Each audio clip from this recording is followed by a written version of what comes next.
Atenção! O programa a seguir é uma produção independente e todo o conteúdo é de inteira responsabilidade de seus idealizadores. Este programa é livre para todos os públicos.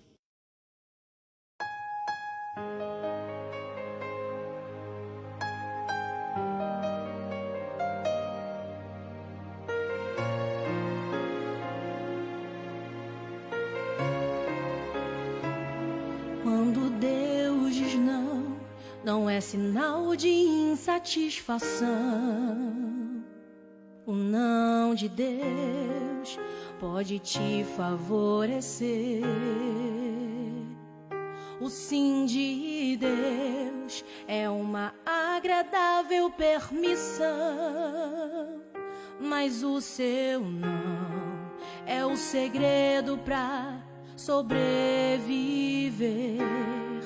O não de Deus precisa ser interpretado como a trava que te faz crescer.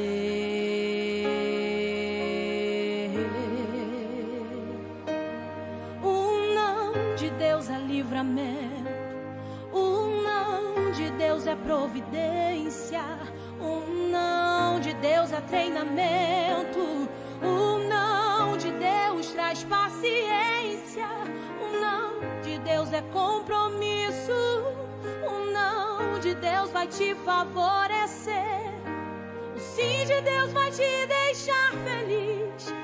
Mas quando Deus diz não, é simplesmente pra te fazer crescer.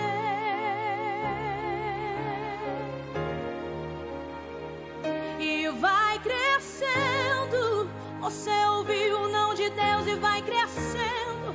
Você queria muito mais e obedeceu, e foi crescendo ainda mais com cada não que você recebeu. Está crescendo e muitos não conseguem entender qual o segredo que te faz crescer e como pode crescer em tão pouco tempo.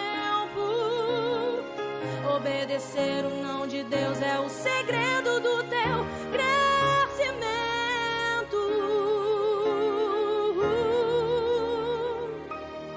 O não de Deus é livramento, o não de Deus é providência, o não de Deus é treinamento, o não de Deus traz paciência, o não de Deus é compromisso, o não de Deus vai te favorecer, o sim de Deus vai te deixar feliz. Mas quando Deus diz não, é simplesmente pra te fazer crescer.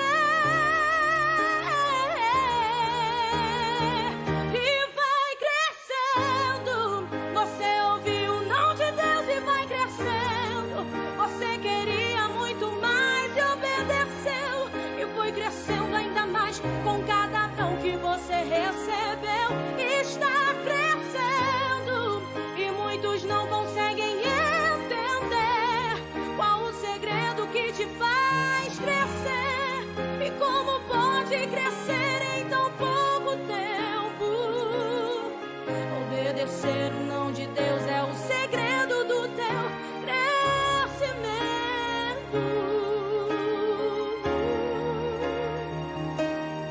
O não de Deus é livramento, o não de Deus é providência, o não de Deus é treinamento, o não de Deus traz paciência, o não de Deus é compromisso, o não de Deus vai te favorecer, o sim de Deus vai te deixar feliz.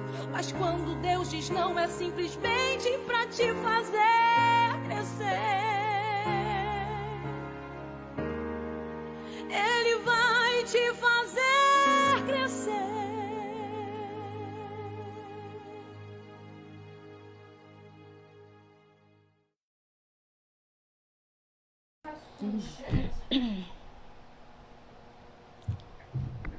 Boa tarde, graciosos e graciosas. Gente, eu estou muito feliz aqui, porque além de uma convidada mais que especial, eu estou com plateia hoje aqui, gente. Fala uhul! Gente, tem plateia, eu estou muito feliz. Sejam bem-vindos, que Deus possa abençoar a sua vida abundantemente nesta tarde.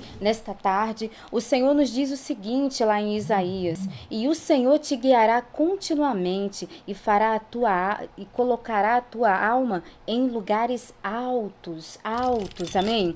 Hoje eu venho trazendo a convidada Carol. Ela é ex-ubandista. E eu quero que ela venha trazer um pouco da história dela para você que vive esse contexto, ou para você que de repente estava confuso na fé e queria adentrar nesta área. Hoje nós temos aqui quase que uma especialista, né? Quase que uma especialista. Então vamos lá, Carol, se apresente, conta um pouquinho da sua história. A paz do Senhor, gente. Boa tarde. É um prazer estar aqui, né, nesse lugar. Assim que eu sentei aqui nesse lugar, eu senti muita presença do Senhor aqui. Louvado seja Deus. E quem vos fala é uma menina, né? Eu vou falar assim porque eu sou uma menina. Tem 40 anos, mas nesses 40 anos eu tenho bastante história para contar. E desses 40 anos eu vivi muitas coisas, né? Dentro da religião afro, né? Que na verdade eu vivi desde o meu nascimento, né? Porque minha família paterna, ela tem pessoas que frequentavam, gostavam e tinham, né, essa ligação com a religião afro. Então, para mim, virou um costume, né? Tá nesse meio, né? Então, tá nesse meio era normal, né? Porque a criança, ela é criada, onde ela é criada, ela vive na normalidade ali, vira um costume, para ela é comum e natural, né? E cresci, né, para contar bem mesmo a minha história, assim, de dentro do ventre da mãe, né? Como diz lá na palavra do Senhor, que Deus, ele nos conhece desde o ventre da mãe. Dentro do ventre da minha mãe houve uma batalha muito grande. Porque o adversário, ele sabe exatamente quem vai ser levantado para poder salvar aqueles que são escolhidos, né? E houve uma batalha muito terrível quando eu estava no ventre da minha mãe. Minha mãe, ela tentou fazer um aborto, né? Hoje ela diz e fala, né, com muita vergonha, ela fala, mas ela disse que foi uma situação a qual ela teve que passar, né? Porque naquela época, criar filhos, enfim, ela vivia numa situação muito difícil, né? Que aquela época era muito difícil para se criar filho. E ela tentou fazer um aborto. E ela falou que consumiu algumas drogas e algumas coisas para tentar me abortar. E ela teve uma grande hemorragia, né? E dos 3 aos 4 meses, ela crendo que depois daquela hemorragia eu já não estava mais no ventre, ela estava vivendo ali, né, uma vida normal, achando que tinha conseguido fazer, né, cumprir. E depois de alguns dias, ela tendo aquela hemorragia, eu me mexi dentro do ventre da minha mãe. Com 4 meses, eu me movimentei no ventre da minha mãe, que foi quando ela foi no médico, e o médico, ele falou para ela: olha, vou ter algo para falar para a senhora. A senhora mexeu com tudo aí dentro, mas esse feto, ele continua aí. E para honra e glória do Senhor, eu nasci, né? Cresci, a minha mãe com grande dificuldade na área da saúde, grávida de mim, porque ela tinha, né, se fragilizado nessa tentativa, e eu nasci e cresci. E quando eu cresci, nesse meio todo, que a gente já vivia naquilo ali, quando eu tinha 2 aninhos, a minha avó, por parte de pai, ela tinha um quarto de santo, né, que eles chamam, um quarto de adoração. E ela ali, ela dava consulta, ela fazia, né, algumas coisas, né, ali, ela fazia passe, enfim. E ela é uma pessoa que não estava muito conformada e agradava daquilo. E ela não queria mais viver aquilo, houve um período que ela decidiu não querer mais fazer parte e se libertar daquilo. Ela simplesmente fez uma fogueira no quintal, e nós pequenos, né? Ali aquele quintal que criança corre pra lá e pra cá. E nós éramos 5 primos, 4, 5 primos, eu não lembro. E nós brincávamos muito ali. E assim, naquela fogueira, a qual ela pediu tanto para que nós nos afastássemos, eu caí naquela fogueira. Então, assim, os projetos de Deus, eles são criados, e o adversário sempre vai odiar aquele que é escolhido e diferenciado, né? Chamado para uma grande obra, eu creio assim.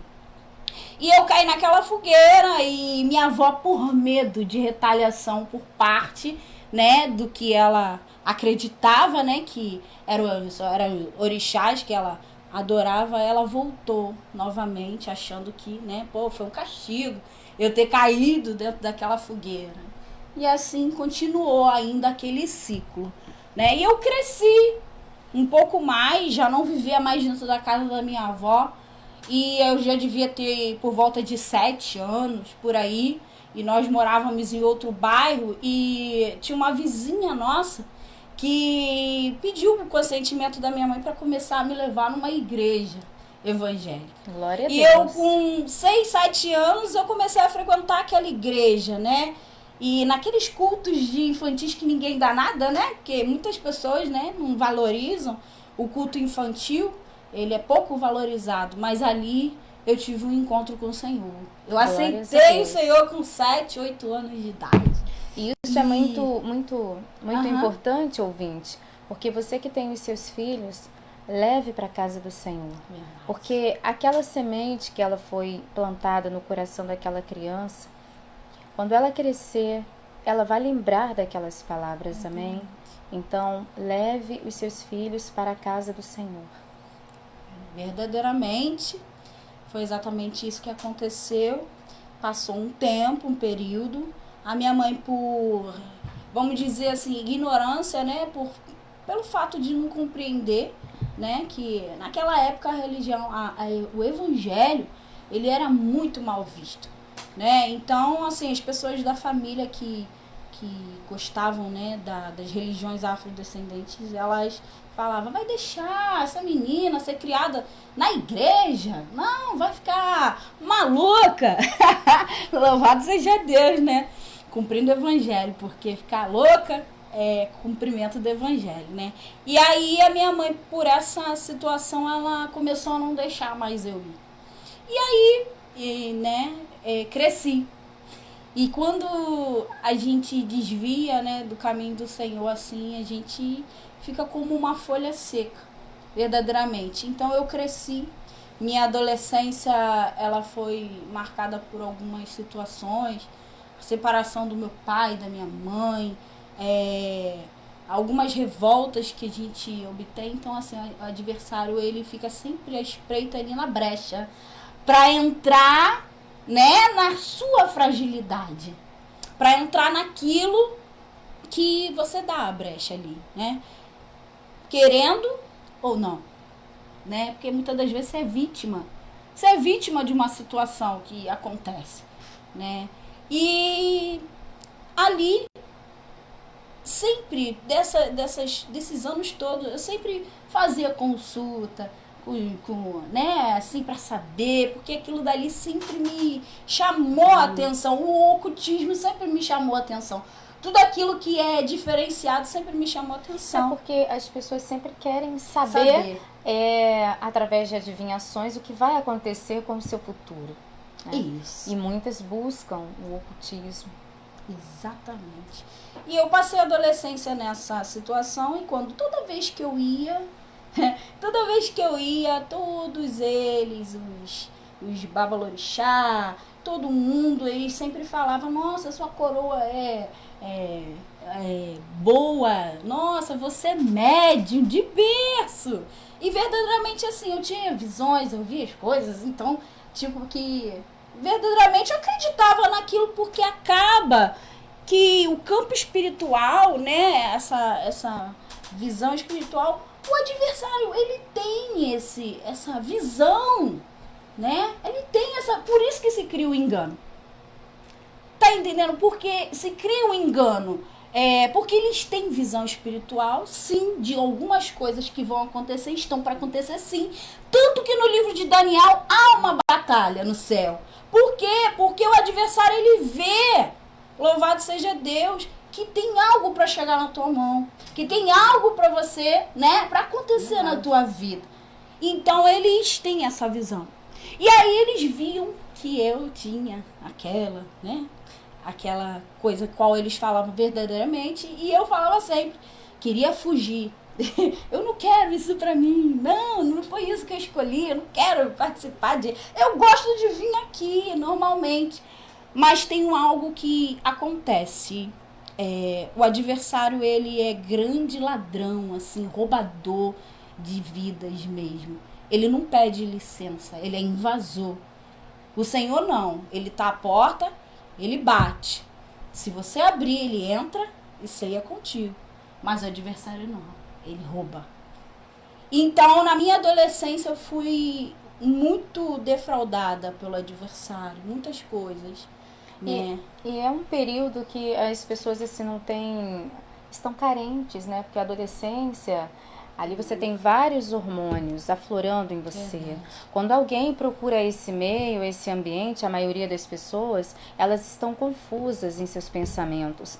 Elas não têm muita noção, elas não estão seguras das suas emoções, das suas histórias, das suas fraquezas, de tudo aquilo que ela já passou na vida dela. Ela não sabe como lidar com aquela situação, ela não sabe como viver com um contexto em família, onde foi abusada, onde foi sequestrada, onde lá atrás ela recebeu uma palavra de maldição, onde ela não está conseguindo alcançar os objetivos dela profissionalmente, mentalmente, como pessoa, e aí ela vai se sentindo fracassada e vai buscando diversos meios. E quando ela chega numa casa de umbanda que acolhe ela, que diz que ela é médium, que ela tem uma mediunidade, o que acontece?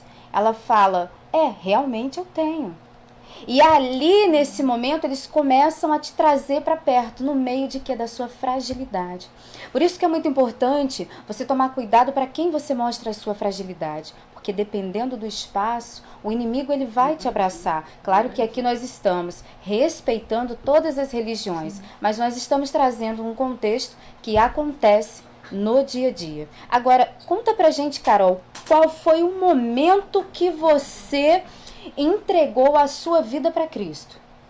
Então, depois dessas coisas, né, passada, como o adversário, eu falei, ele é roubador, ele é ladrão, eu fui pra Umbanda praticamente assim, obrigada, né? Por quê? Eu não tinha uma vida que rompia, nada acontecia comigo, eu era, praticamente eu fui realmente, verdadeiramente desmaiada para um centro de macumba. Por quê?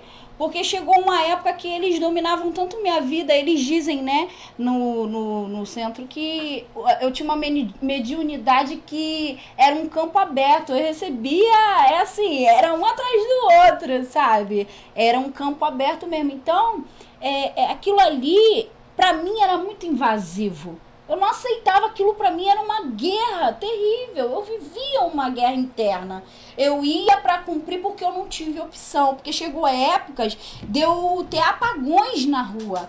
Eu desmaiar, praticamente. Desmaiar e perder o sentido. E eles me carregarem pra lá.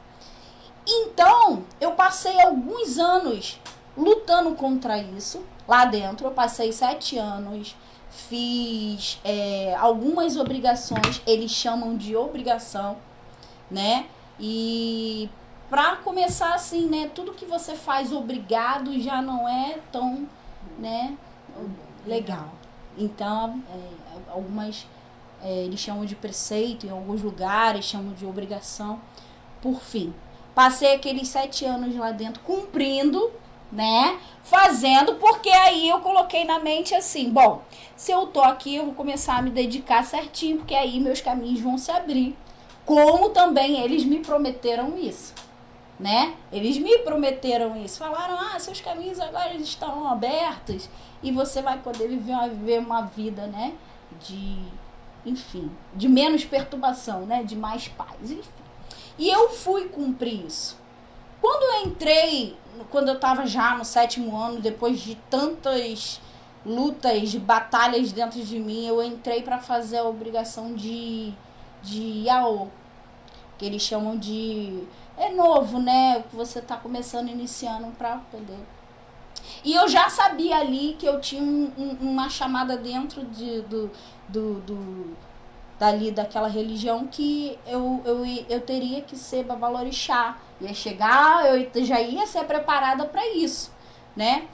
E eu fiz e cumpri essa obrigação. E aí que tudo começou. Por quê que tudo começou? Porque quando eu tava... eles chamam, tem um lugar chamado, né, diferenciado, que é onde eles fazem lá a obrigação, que é chamado de roncol. Todo lugar tem isso. E eu estava lá dentro fazendo e cumprindo a minha obrigação. Quando eu estava deitada, né, lá da maneira que eu tenho que estar, e eu ouvi uma voz. E quando eu ouvi uma voz, como eu tinha aquela luta dentro de mim, eu não acreditei. Porque aquela voz, ela falava assim: o que é que você está fazendo aí? Aí o que não que você está fazendo aí? Aí não é o seu lugar. E aquilo me perturbou. E eu falei, né, pra babalorixá, eu falei, olha, eu vou falar uma coisa com você. Eu ouvi uma voz e foi muito nítido. Ela falou comigo aqui que o que eu estava fazendo aqui dentro, porque aqui não era meu lugar. Como assim? Eu tô fazendo tudo certo? E durante aquela situação ali, eu creio que foi o Espírito Santo de Deus que começou a me dar discernimento. Depois que ele falou que aquele lugar não era o lugar para eu estar, ele começou a me dar chaves, né? Chaves. E eu comecei a abrir a minha mente, a minha visão sobre aquilo. E eu comecei a questionar, porque eu sou muito questionadora, eu sou muito, assim, eu vou te perguntar por quê. Sempre. Eu vou querer saber o porquê daquilo ali. E aí houve uma situação em que eu precisava fazer algumas obrigações para os que eles chamam, né, de Exus, que eles chamam de povo de rua. Tem alguns lugares que são nomes diferenciados. E naquelas obrigações, eu precisava ali, naquele lugar ali, eu precisava fazer primeiro, eu precisava fazer para eles, para que não houvesse atrapalho para fazer para os orixás. Eu pensei, ora, meu Deus, ora, fiquei pensando comigo. Se quando a gente tá, né, vivendo na sociedade, nós somos obrigados a cumprir leis, né? Somos obrigados a cumprir leis. Só que, por que eu tenho que cumprir lei para aquilo que eles chamam de espírito sem luz, primeiro do que para o espírito que eles chamam que é o pai e mãe de cabeça, orixá? Por quê? Eles podem atrapalhar? Então, eles não têm tanto poder assim. Eu pensei comigo. E aquela batalha dentro de mim. E eu falando, não, tem alguma coisa errada. E depois daquilo dali eu tive um grande discernimento. Que se Deus é Deus, Ele tem toda a soberania no céu e na terra.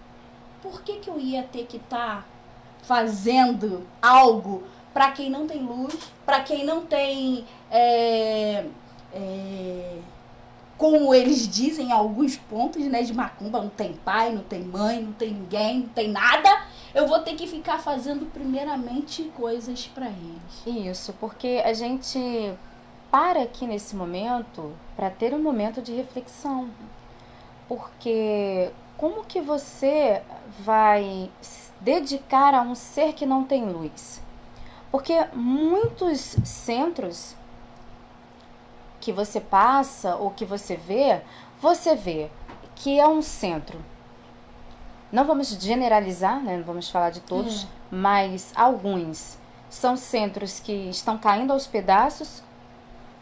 As pessoas que estão ali, elas estão com uma vida no conotativo, vamos falar assim, uma vida que ela não está no auge, tá? Uma vida precária, uma vida derrotada. Você não está vendo progresso na vida daquelas pessoas. Não vou generalizar todos, mas você não está vendo. Como que você está ali? A Carol, ela foi inserida de crenças desde o ventre da sua mãe. Querendo ou não, a sua mãe e os seus pais a levaram para esse lugar. E ela não teve muita alternativa. Quando ela cresceu, ela começou a questionar. E às vezes você está aí no impasse, ou estar nesse meio, e nunca parou para se questionar com relação a isso. Como que você vai se dedicar a um ser que não tem luz, se Deus é o dono de toda luz? Por que você precisa passar por um intermédio, se você pode ter essa conexão total com Cristo? Para pensar. Sabe? Às vezes você está nessa religião, atualmente, nesse momento, porque você não parou para se questionar, você não teve escolhas. Sai para ver se sua vida não vai mudar. Porque se você está até hoje aí, sua vida não mudou, você precisa mudar para sua vida começar a ter uma mudança. Amém? Prossiga, Carol. Amém. Louvado seja Deus. E daí, esses questionamentos, eu falei com a Babalorixá e falei... E querendo também ressaltar aqui, Mary, eu quero dizer que eu não tenho nada contra as pessoas que vivem nesse meio, né? Porque eu tenho parentes que ainda vivem nisso e eu amo eles de coração. E eu sei que não é aquilo que eles vivem que vai nos separar. Porque o amor, ele supera tudo, né? Eu tenho, se tiver que... Eu tenho contato com a minha ex-mãe de santo. Se eu tiver que abraçar, eu vou abraçar ela. Se eu tiver que receber ela, eu vou receber ela. Se eu tiver que... Porque uma coisa que eu digo também aqui para evangélicos, a gente precisa saber chegar e saber sair dos lugares, né? E a gente precisa criar esses vínculos, porque a nossa luta não está contra a carne. A nossa luta não está aqui contra uns contra os outros. A nossa luta é de regiões celestiais, é a potestade, né? Então, aquilo me despertou, né, para isso. E como o Senhor, ele, da primeira vez que eu cheguei a um culto, ele usou uma irmã, ele falou que viria um por um da minha casa através da minha vida. Então, eu sempre soube, né, que a batalha que eu travava lá quando eu era pequena, sempre foi por conta disso. E louvado seja Deus, que hoje, né, no dia de hoje, eu posso dizer que dentro da minha casa tem a minha mãe que veio através da minha vida, que é um outro testemunho muito lindo, né? É um testemunho assim bem forte também. Eu praticamente morri para minha mãe vir, né?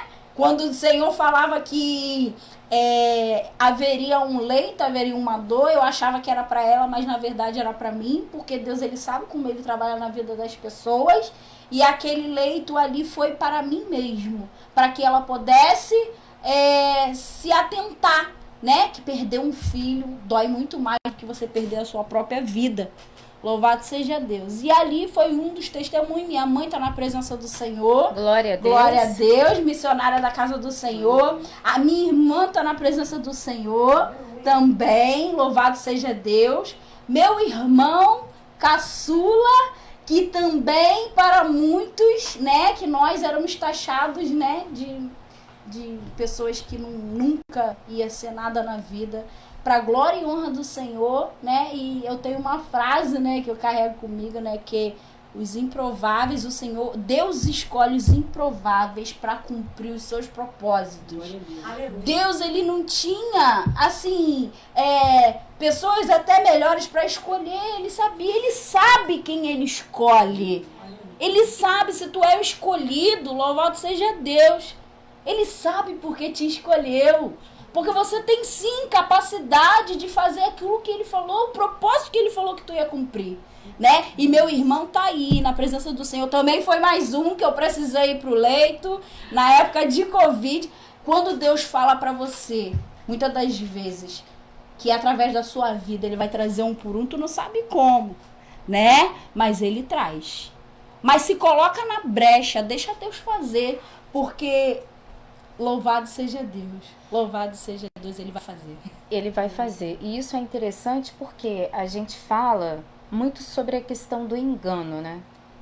Então, aqui todo o nosso respeito às pessoas que estão nessa religião de frente, mas muitas pessoas vivem no engano. Muitas pessoas vivem ali no engano. E foi preciso, né? Eu conheço o testemunho da irmã. Foi preciso ela praticamente chegar a quase morrer. Tem uma parte do testemunho dela, né? Que o seu irmão achou que realmente você fosse morrer. É verdade. Por tudo que você relata, você teve conta isso pra gente. Você teve um momento seu, aquela pessoa quando ela tá morrendo, ela respira, fala algumas palavras, conta isso. Isso, na época do Covid, meu irmão é enfermeiro, então ele estava trabalhando diretamente na linha de frente ali, né, naquela situação que ninguém sabia o que estava acontecendo ali, de fato, mas ele estava lá encarando, lutando, guerreando, e ele viu muitas pessoas morrerem nos braços dele. E teve uma hora que ele me levou para o hospital, né, e Deus, ele faz tão certinho, que ele precisou, ele me levar para o hospital. E eu praticamente, assim, eu desfaleci nos braços dele, como todos os outros estavam desfalecendo e falecendo também. Eu acabei ali e falei para ele, relatei tudo que eu estava sentindo naquele momento físico, e ele automaticamente conectou. E, cara, meu Deus, fulano morreu assim, falou isso antes de morrer. Eu vou perder minha irmã aqui. E eu praticamente ali, eu dei uma respirada e falei, agora eu vou. Mas eu vou bem, se for pra salvação, eu tô indo, né? E ali ele viu aquela situação e ele se comoveu daquele ali, ele chorou. E ele chorou ali, né? Me abraçou ali e eu falei, olha, pensei comigo, se for pra honra e pra glória do Senhor, se Deus estiver fazendo algo aqui, como o Espírito Santo estava falando comigo ali naquele momento, que aquilo que eu estava vivendo não era para morte, mas sim para a vida, e vida em abundância, né? Porque eu e minha casa temos servido ao Senhor. Falta um irmão, mas eu creio que para a glória de Deus não falta mais. Não falta porque mais. Porque a gente profetiza assim, né? Amém. Porque tem umas pessoas que são mais fáceis, outras que são mais difíceis. Não que o processo tenha sido fácil, não foi fácil. Né? Porque se a gente for relatar as histórias dos processos, a gente, né, é bem difícil. Mas eu creio que esse irmão que falta já está vindo para honra e para a glória do Senhor. E é breve, irmão. Se Deus, ele fez uma promessa na tua vida, e tem uma promessa dentro da palavra que é linda, que eu e minha casa serviremos ao Senhor, ela vai ser cumprida. Amém. Ela vai ser cumprida em nome de Jesus. Passa o céu, passa a terra, mas aquilo que o Senhor, ele falou, não vai passar. Amém. Ainda que nós pereçamos um pouquinho.